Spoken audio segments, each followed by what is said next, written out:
y amén.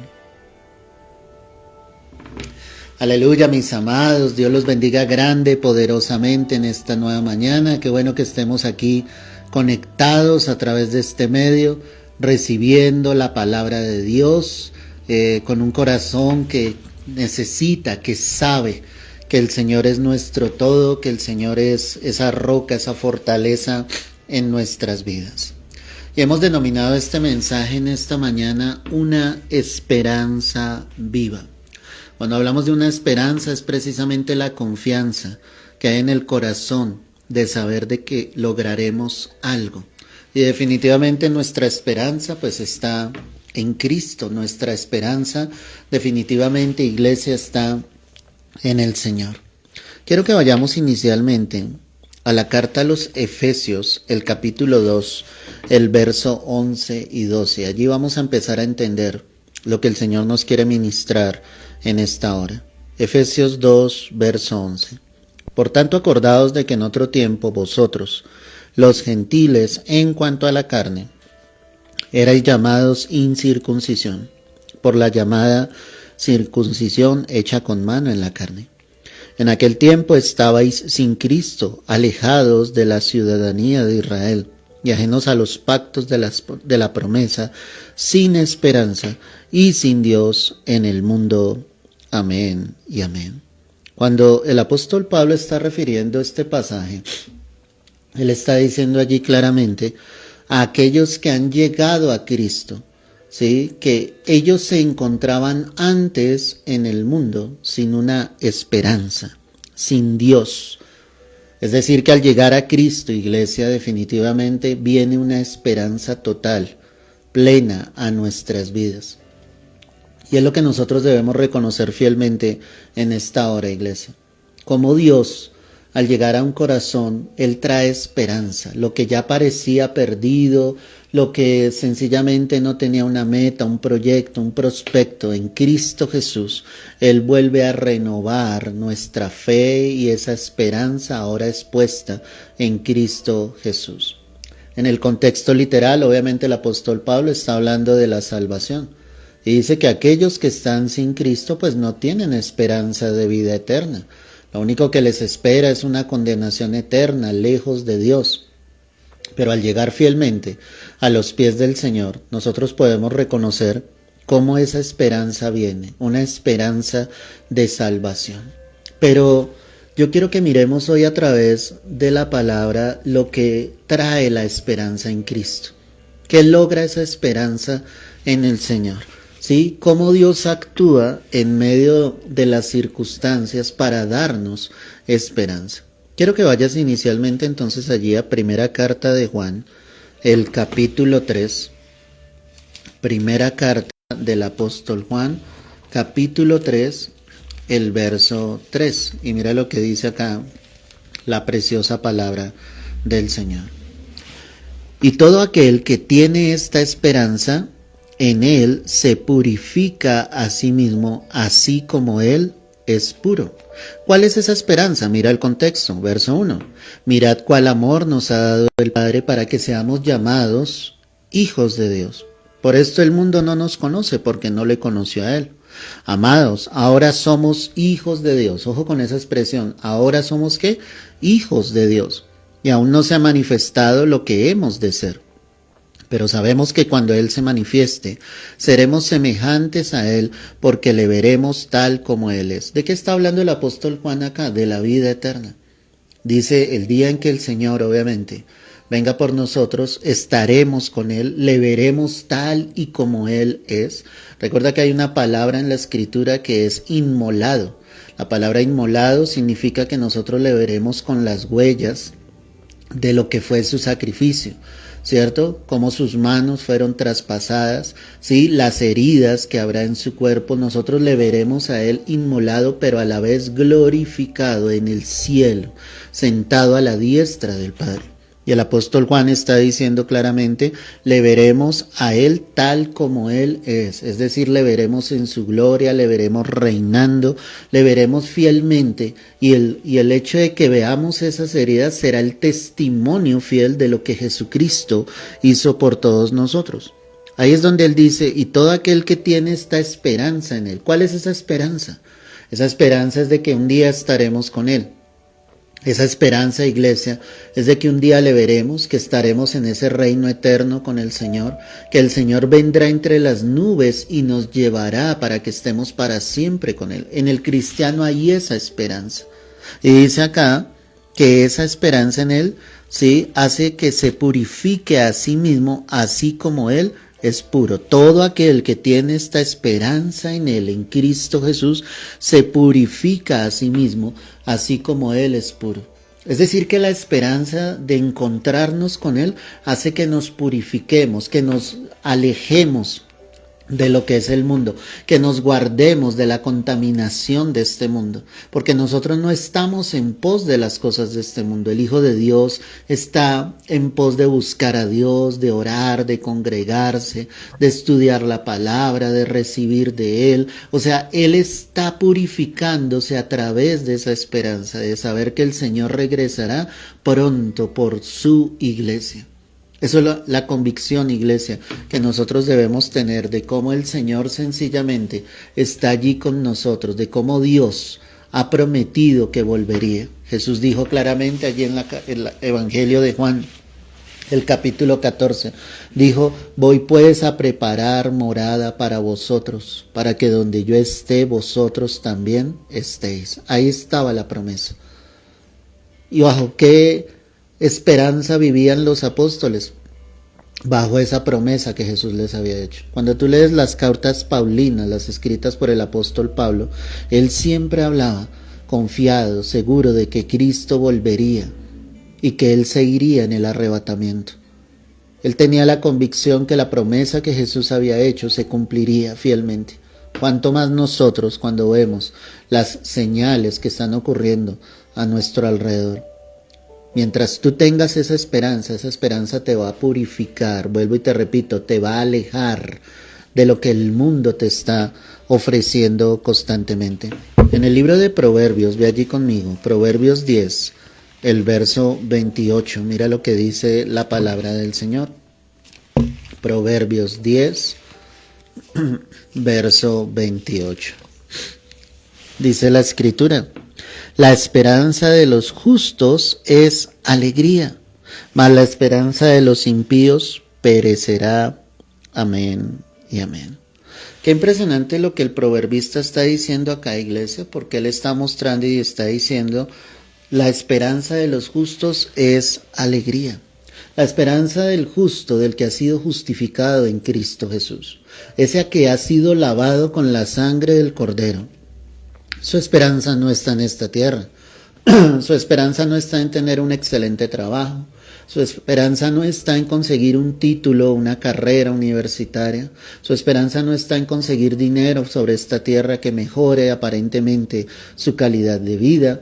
Su esperanza no está puesta en las cosas de esta tierra. La esperanza del creyente definitivamente está puesta en el cielo. Su mirada está puesta en Jesús. Por eso la Escritura dice, puestos los ojos en Jesús, el autor y consumador de la fe, ese que se dio a sí mismo por nosotros. Mi mirada debe estar puesta en el Señor. Mi esperanza debe estar puesta en Cristo Jesús. Por eso esa esperanza del justo trae ¿qué? Alegría. Porque aquel que ha sido justificado, aquel que verdaderamente es hijo de Dios, él sabe que las cosas de este mundo son pasajeras, son efímeras, no son perdurables, que en un día están y al otro día no están. La esperanza del creyente siempre está en el Señor, su confianza plenamente está en Dios. Él no está esperando que la situación de un país cambie, él no está esperando o colocando su esperanza en un gobernante. Él no está colocando su esperanza en un ascenso en el lugar donde trabaja, en que reciba más dinero, no. Su esperanza siempre está en Jesús. Por eso trae ¿qué? Alegría, porque ese creyente sabe esperar en el Señor, espera en los tiempos de Dios, cree fielmente que el Señor es su Jehová Jireh, que Él es su proveedor. Él sabe que todo viene de lo alto. Él sabe fielmente, como lo dice la palabra, que no se debe afanar por el día de mañana, pues cada día traerá su propio afán, que basta cada día su propio mal. que si Él vistió los lirios de tal manera que ni aun Salomón con todas sus riquezas pudo vestirse como uno de ellos, y que es el Señor el que los viste, pues yo sé fielmente que Él es el que provee, el que sustenta mi vida. Que las aves del cielo esperan su alimento en el Señor. Su esperanza está ¿en quién? En Dios, en su Creador. ¿Cuánto más nosotros podemos esperar en Él? Por eso trae alegría. Pero por lo contrario dice la Escritura acá que la esperanza de los impíos perecerá. Porque el impío, el que no conoce al Señor, él tiene sus ojos puestos en esta tierra. Bien decía el apóstol Pablo allí a la iglesia en Colosa, les decía, poned la mira en las cosas de arriba. Dejen de mirar lo terrenal. No coloquen su esperanza en las cosas de esta tierra. Porque lo que es en esta tierra se deshace, es vano. Es como la hierba sencillamente del campo. Un día florece y está hermosa, pero esa misma hierba también se seca y deja de mirar o de mostrar su esplendor. Tú no puedes ser de los que coloca su esperanza en las cosas de esta tierra. Tú necesitas ser del que coloque su esperanza en Dios todos los días de tu vida, diciéndole, Señor, tú eres el único que puede hacer, tú eres el único que puede obrar, tú eres el único que puede cambiar esta circunstancia, esta situación. Tú y solamente tú, Señor, eres el único que puede obrar. La esperanza del impío perecerá. Ahí vendrá el llanto, ahí vendrá el dolor, porque ellos no quisieron mirar a Dios, al Creador, al Todopoderoso, pero sus hijos estamos confiados, sus hijos estamos seguros, estamos plenamente confiados de que el Señor volverá por su iglesia. Y ahí está la confianza y la esperanza que nosotros tenemos. Sabemos que nuestra provisión viene de lo alto. Durante 40 años el Señor sustentó a su pueblo en el desierto. Les dio el maná. Dios nunca les faltó. Dios siempre traía esa provisión. Un pan que caía del cielo. Un manjar delicioso que caía del cielo, en el cual ellos pudieron deleitarse durante esos 40 años. Cuando supieron esperar. Obviamente ellos también se equivocaron, porque en algún momento dijeron que estaban cansados o fastidiados, porque esa es la palabra que utiliza la Escritura. Sentían fastidio de ese pan tan liviano. Ellos no supieron reconocer lo que Dios estaba haciendo, la provisión que Dios estaba dando. Tú no te puedes cansar de tu provisión, de lo que el Señor te está brindando. Coloca siempre tu mirada en el Señor y tu esperanza en Él, y te vas a dar cuenta cómo Dios se glorifica en tu vida. En la carta a los Romanos, el capítulo 5, ve allí conmigo, el verso 4, carta del apóstol Pablo a los Romanos, el capítulo 5, el verso 4. Dice la Escritura, y la paciencia prueba, y la prueba esperanza. Cuando el apóstol Pablo está refiriendo estas palabras a la iglesia en Roma, él les dice, y no solo esto, sino que también nos gloriamos en las tribulaciones. Ojo con eso, nos gloriamos en las tribulaciones, sabiendo que la tribulación produce paciencia, la paciencia prueba, y la prueba que produce esperanza. Cuando veo este pasaje bíblico me doy cuenta de que la esperanza llega a través de la prueba. Cuando su iglesia, sus hijos, somos probados, allí es donde sencillamente sale esa esperanza en Dios. Porque sabemos que el único que nos puede librar de la prueba, el único que nos puede sacar en victoria de esa prueba es el Señor. Ahí está puesta nuestra esperanza.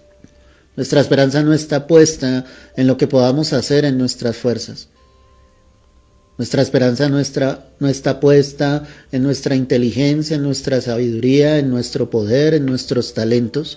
La esperanza está puesta sencillamente en el Señor. Sabemos que el único que nos podrá librar de esa prueba, pues es el Señor, es Dios. Cuando voy allí al libro de Daniel, recuerdo a Ananías, a Misael y a Azarías. Ellos fueron metidos en el horno del fuego. Y eran metidos al horno de fuego porque ellos no iban a rendir culto a otro Dios diferente a Jehová de los ejércitos. Y ellos dijeron las siguientes palabras: sabemos que Dios puede librarnos de este horno de fuego. Y si así no fuere, tampoco rendiremos culto ni adoración a otro Dios que no sea el único, y verdadero Dios. Y ellos fueron metidos a ese horno de fuego. Dice la Escritura que nomás aquellos siervos que los introdujeron y que calentaron el horno 7 veces más, inmediatamente el fuego salió y consumió a aquellos siervos. Pero de un momento a otro, cuando estos 3 habían sido metidos al horno, se veía un cuarto hombre. Y todos preguntaban, y el rey mismo decía, ¿no son 3 los que han sido colocados en el horno? ¿Por qué hay un cuarto hombre? Ese cuarto hombre era Dios. La esperanza de Ananías, de Misael y Azarías estuvo siempre puesta en el Señor. Cuando ellos fueron sacados del horno, dice la Escritura que ni uno solo de sus cabellos se había quemado. Dios los había guardado. Aunque estemos en la prueba, iglesia, y aunque haya momentos difíciles, el único que nos va a guardar es el Señor. Por eso toda tu esperanza, por eso toda tu confianza debe estar puesta en el Señor. Única y exclusivamente en Él. La esperanza llega a través de la prueba. Si no somos probados, no podríamos ver la dimensión, la capacidad y el poder de Dios para actuar. Dios permite la prueba precisamente para eso. Por eso el apóstol Pablo decía, cuando nos gloriamos en las tribulaciones, sabemos que la tribulación produce paciencia, porque lo único que podemos hacer es esperar en el Señor. La palabra paciencia viene de paz. Es decir, que en medio de la prueba lo que más debería reinar es la paz, no la paz del hombre, sino la paz de Dios. Y además de eso dice que cuando llega esa paciencia, pues la paciencia produce prueba. ¿En dónde? En el corazón, porque el corazón es el que está siendo probado. Viene una lucha. El Señor le dijo claramente a su pueblo que los había llevado al desierto para probar lo que había en su corazón. La prueba lo que hace es probar lo que hay en ti. La confianza que sencillamente tú tienes en el Señor. No podemos titubear en esos momentos. Y cuando el corazón está siendo probado, pues ¿qué llega? Solamente la esperanza en Dios. Sabemos que Él es el que va a traer la victoria. Las pruebas muchas veces se hacen extensas, largas para nosotros, pero estaremos en ese horno el tiempo que sea necesario. Pero te aseguro que aunque estemos en ese horno, en un momento determinado, ese hombre aparecerá. Ese hombre que veían, que era ese cuarto hombre en esa circunstancia, Dios librándolos, guardándolos, cuidándolos. Así está el Señor con cada uno de nosotros. Él es escudo alrededor nuestro, Él es roca y fortaleza para cada una de nuestras vidas y no podemos ceder a los caprichos del enemigo en cuestión de que dudemos, de que no creamos y que mucho menos no podamos esperar en el Señor. La esperanza llegará a través de la prueba. Así que si tú estás pasando por una prueba, lo único que tú tienes que saber es que eso debe hacer que crezca en ti la esperanza de que Dios se va a glorificar. Allí en Romanos 5, verso 5 dice, y la esperanza no avergüenza porque el amor de Dios ha sido derramado en nuestros corazones por el Espíritu Santo que nos fue dado.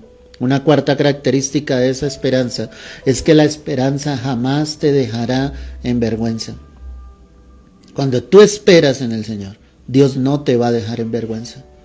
Tarde que temprano el Señor obrará y en el momento en que Dios obra, se desata una bendición, se abren los cielos, Él derrama en sobreabundancia, Dios se glorifica, Él sana, restaura, levanta, abre los ojos de los ciegos, los oídos de los sordos, levanta al paralítico, quebranta los yugos. Todo lo que el enemigo haya intentado hacer, cuando Dios ya determina que llegó el tiempo en que ya pasaste esa prueba, tú no quedarás en vergüenza, porque Él mostrará a todos los que están a tu alrededor que Él está contigo, que Él está conmigo. Por eso Pablo estaba tan seguro de esa esperanza que tú colocas en Cristo Jesús, jamás te va a avergonzar. El Señor estará allí mostrando su gloria. Tal vez habrá muchos burladores hoy en día, diciéndote ¿dónde está tu Dios? ¿Por qué no veo que las cosas cambien en tu vida? Sigues en la misma condición, pero yo creo firmemente, iglesia, a lo que dice la palabra. La esperanza en Cristo Jesús no me dejará en vergüenza. Nuestro Dios estará con cada uno de nosotros y Él se glorificará poderosamente. Solo espera en el Señor. Tú no quedarás en vergüenza. Dios levantará bandera, mostrará su gloria y su poder sobre tu vida y sobre mi vida. Finalmente, en la primera carta del apóstol Pedro, el capítulo 1, ve allí conmigo, primera carta del apóstol Pedro, capítulo 1, verso 3. Bendito el Dios y Padre de nuestro Señor Jesucristo, que según su grande misericordia nos hizo renacer para una esperanza viva, por la resurrección de Jesucristo de los muertos. Amén y amén. Finalmente, llegamos al título de nuestro mensaje. La esperanza nos ha dado vida. El apóstol Pedro estaba diciendo claramente y alabando el nombre de nuestro Señor Jesucristo, diciendo que según la misericordia de Él nos hizo renacer, como volver a nacer, para una esperanza viva. Esa esperanza obviamente es que un día estaremos con el Señor. Tu vida debe estar enfocada en eso. Tu paso, mi paso por esta tierra es temporal. No vamos a estar en esta tierra para siempre. O sea, que Cristo venga o la muerte nos llegase a tocar en algún momento, nuestra esperanza está puesta en el Señor. Por eso es una esperanza viva. Pedro decía, Él nos hizo renacer. No en vano la Escritura dice que el Señor obviamente tomó las llaves, aquel que tenía el imperio de la muerte, esto es, al diablo. No es que el diablo tuviese el control para decidir quién moría, pero sí colocaba el temor hacia la muerte. Cuando alguien llega a los pies de Cristo, ese temor hacia la muerte es quitado, porque sabemos que para nosotros el morir o el vivir es Cristo y el morir es ¿qué? Ganancia. Si morimos en Cristo, iremos al cielo, partiremos a la presencia del Señor. Todos sus hijos hemos renacido en una esperanza viva, como lo dice acá la palabra, una esperanza viva por la resurrección de Jesucristo de los muertos. Es la esperanza misma que Jesús dice. El primero en resucitar fue Jesús. Cuando Cristo venga por la iglesia, aquellos que hayan muerto en Cristo resucitarán. Aquellos que hayamos quedado seremos arrebatados juntamente con el Señor para recibirlo en el aire y así estar para siempre con el Señor. Será una resurrección en Cristo. Él nos dará un cuerpo glorioso. Esto corruptible, este cuerpo corruptible se vestirá de incorrupción. Entraremos al cielo, se celebrarán las bodas y estaremos finalmente para siempre con el Señor. La esperanza que tú has colocado en Jesús es una esperanza viva, iglesia. No es una esperanza inerte, muerta, que no tenga validez. Los que han colocado su mirada en Jesús tienen la esperanza de que Él algún día volverá. Pronto el Señor regresará. Y aquellos burladores y aquellos que no creyeron tendrán que lamentar sobre esta tierra, porque habrá pasado la oportunidad de ir y estar para siempre con el Señor. Nosotros, como lo dice la Escritura, no somos de los que retroceden para perdición, sino de los que tenemos fe para preservación del alma. Tenemos fe en el Señor, confiamos en su palabra, confiamos en sus promesas y sabemos que Cristo volverá por la iglesia. Ahí está nuestra esperanza viva. Hay esperanza en Él mientras estemos en esta tierra, confiados, seguros de que esa esperanza, te recuerdo, nos purifica, nos aleja de la contaminación del mundo. La esperanza en el Señor nos da alegría, porque sabemos que en Él tenemos todas las cosas. No es una esperanza como la de los impíos que perecerá. Esa esperanza llegará a través de la prueba. Cuando tú seas probado, cuando tú seas pasado por el horno de fuego, llevado al desierto, lo que debe suceder allí es que tu esperanza en Cristo crezca realmente. Y nunca lo dudes, el Señor jamás te va a dejar en vergüenza. Si realmente colocaste toda tu confianza en Él, Él jamás te va a dejar en vergüenza. Él levantará bandera delante de todos los que están a tu alrededor. Él te llevará de gloria en gloria y de victoria en victoria. Y esa esperanza es la que hoy nos ha dado vida y en la cual confiamos y perseveramos, porque sabemos que Cristo regresa muy pronto por su iglesia. Padre, recibe el honor, la gloria en esta hora, Señor. Gracias por este tiempo, gracias por tu palabra. Gracias porque en ti tenemos esperanza, en ti nuestro corazón está confiado, Señor, está seguro. No importa lo que nuestros ojos vean en esta tierra, Señor, tú eres esa fiel esperanza para la vida de cada uno de tus hijos. Yo te doy la gloria, yo te doy la honra en esta hora, Señor, y te doy las gracias, Padre Celestial. Hoy abre los cielos, Señor, y derrama de tu Espíritu, Padre. Levanta las manos de tus hijos y haz que el corazón de tu pueblo se vuelva genuinamente a ti, Señor. Hoy te lo rogamos, hoy te lo pedimos, Padre amado. Es en el nombre precioso de Cristo Jesús, porque eres un Dios bueno, porque eres un Dios misericordioso. Hoy creemos fielmente que tú no nos vas a fallar, no nos dejarás en vergüenza, Señor. Aquel que en ti ha esperado, Señor, hallará respuesta, Señor, y bendición para su vida, Señor.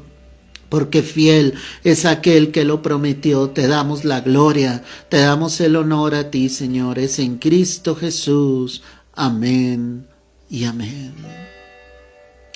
Aleluya, mis amados. Gloria a Dios. Qué palabra de bendición la que el Señor nos ha dado en esta mañana. Si no tuviste la oportunidad de escuchar el mensaje en su totalidad, toma unos minutos, hazlo. Te invito a que lo compartas con muchos más hermanos en Cristo Jesús, que seas instrumento, un vehículo de salvación. Ayúdame a predicar el Evangelio compartiéndolo a tus amigos, familiares, amigos. Es la manera en que el Evangelio se extiende. Te mando un fuerte abrazo, Dios te bendiga, Dios te guarde. No olvides que esta noche hay servicio acá en la iglesia, 7 de la noche, te esperamos para que tengamos un tiempo en bendición y en victoria. Y si estás retirado en otra ciudad, en otro país, confiando en el Señor, estaremos transmitiendo en vivo el servicio para que recibas la bendición de nuestro Padre Celestial. Un abrazo, Dios te guarde, Dios te bendiga.